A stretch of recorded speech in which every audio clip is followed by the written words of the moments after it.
Hi friends, welcome to my channel Literature Lovers. Today is a very special day. Today is 21st July and on this day Ernest Miller Hemingway was born.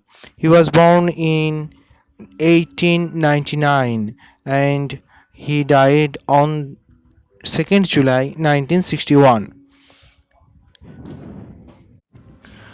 He was an American journalist, novelist, short story writer and sportsman. Watch till end, and if you like such kind of videos, please like, share, and don't forget to subscribe and click the bell button to get the first notification. Let's start today's topic. Ernest Hemingway is an iconic name in the American history of literature.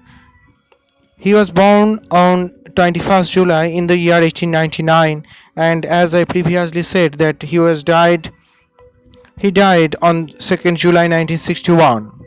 His economical and understated style, which he termed the iceberg theory, had a strong influence on 20th century fiction, while his adventurous lifestyle and his public image brought him admiration from later generations. Hemingway produced most of his work between the mid 1920s and the mid 1950s, and he won the Nobel Prize in Literature in 1954. He published seven novels, six short story collections, and two non fiction works. Three of his novels, four short story collections, and three non fiction works were published posthumously. Many of his works are considered classics of American literature.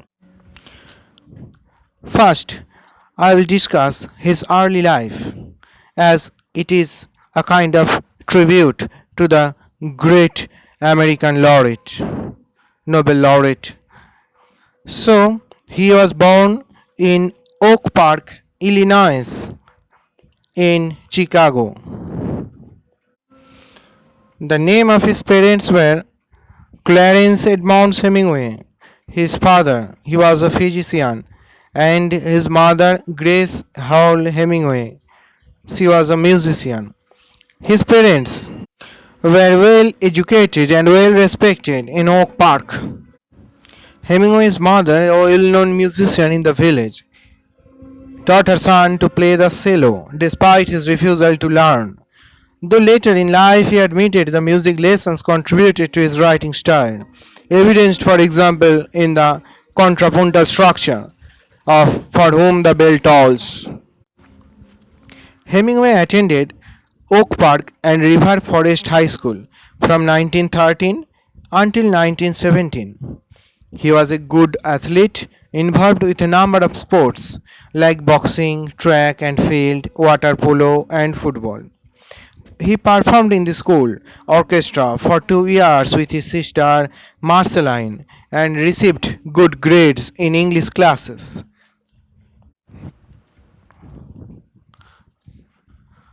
In December 1917, Hemingway responded to a Red Cross recruitment effort and signed on to be an ambulance driver in Italy after having failed to enlist in the US Army because of the poor eyesight.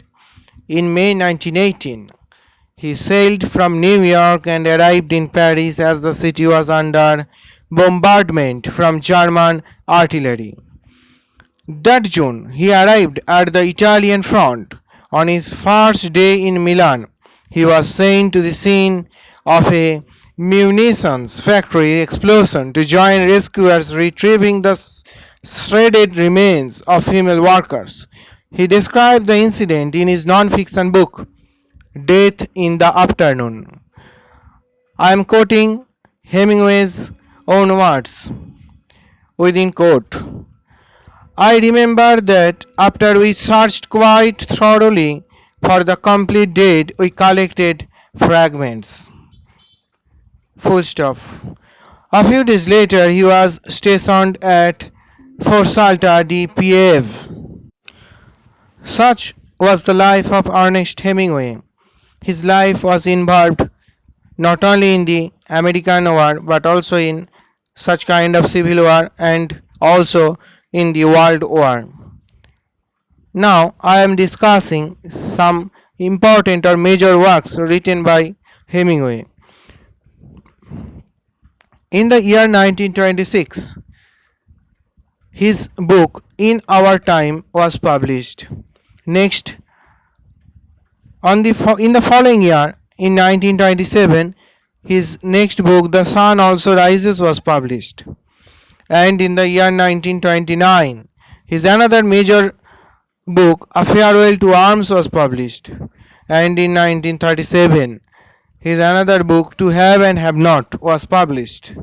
And in the year 1940, he has written For Whom the Bell Tolls, which was published in the year 1940.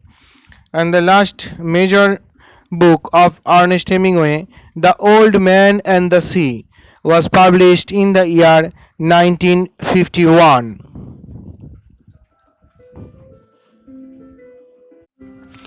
In Our Time is Hemingway's first collection of short stories. It was published in 1925. Its title is derived from the English Book of Common Prayer, Give peace in our time, O Lord. The Sun Also Rises is a 1926 novel by American writer Ernest Hemingway that portrays American and British expatriates who travel from Paris to the festival of San Fermin in Pamplona to watch the running of the bulls and the bullfights. An early and enduring modernist novel, it received mixed reviews upon publication. However, Hemingway biographer Jeffrey Mayers writes that it is now recognized as Hemingway's greatest work, and Hemingway scholar Linda Wagner Martin calls it his most important novel.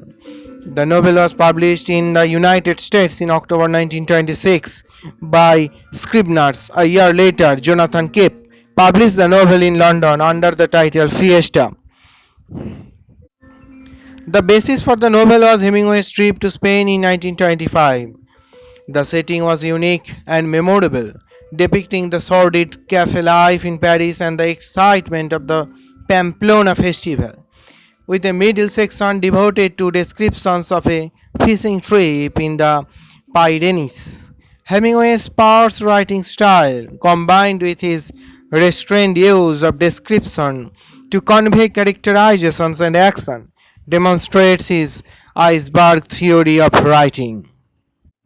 The novel itself is a roman à clef. The characters are based on real people in Hemingway's circle, and the action is based on real events. Hemingway presents his notion that the lost generation, considered to have been decadent, dissolute, and irretrievably damaged by World War I, was in fact resilient and strong. Hemingway investigates the themes of love and death, the revivifying power of nature, and the concept of masculinity. His next novel, A Farewell to Arms, is set during the Italian campaign of World War I. It was first published in 1929. It is a first person account of an American, Frederick Henry, serving as a lieutenant in the ambulance corps of the Italian army. The title is taken from a poem by the 16th century English dramatist George Peele. The novel is set against the backdrop of World War I, describes a love affair between the expatriate Henry and an English nurse, Catherine Barclay. Its publication ensured Hemingway's place as a modern American writer of considerable stature. The book became his first bestseller and has been called the premier American war novel from that debacle World War I. Hemingway's next novel, To Have and Have Not. It is about Harry Morgan, a fishing boat captain out of Key West, Florida. The novel depicts Harry as an ordinary working man of the Depression era, forced by the dire economic forces into the black market activity of running contraband between Cuba and Florida. A wealthy fishing charter customer bilks Harry by slipping away without paying after a 3-week fishing trip, leaving Harry destitute. Stuck in Havana and motivated by the need of to support his family, Harry then himself turns to crime. He makes a fateful decision to swindle would-be Chinese immigrants seeking passage into Florida from Cuba. Instead of transporting them as agreed, he murders the Chinese middleman and puts the main assault in Cuba. Harry begins to ferry different types of illegal cargo between the two countries, including alcohol and Cuban revolutionaries. These events alternate with chapters that describe the dissolute lives of wealthy yacht owners. The Great Depression features prominently in the novel, forcing depravity and hunger on the poor residents of Key West, who are referred to locally as conks. The racism of the era runs through the novel in the language used by Harry and the other white Americans towards other races. It is set in the United States after the novel Torrents of Spring. Hemingway's next novel, For Whom the Bell Tolls, was published in 1940. It tells the story of Robert Jordan, a young American volunteer attached to a Republican guerrilla unit during the Spanish Civil War. As a dynamiter, he is assigned to blow up a bridge during the attack on the city of Segovia. It was published just after the end of the Spanish Civil War, which happened in the year 1936 to 1939. The novel is regarded as one of Hemingway's best works, along with The Sun Also Rises, A Farewell to Arms, and The Old Man and the Sea. His last novel, The Old Man and the Sea, it is a short novel published in 1951.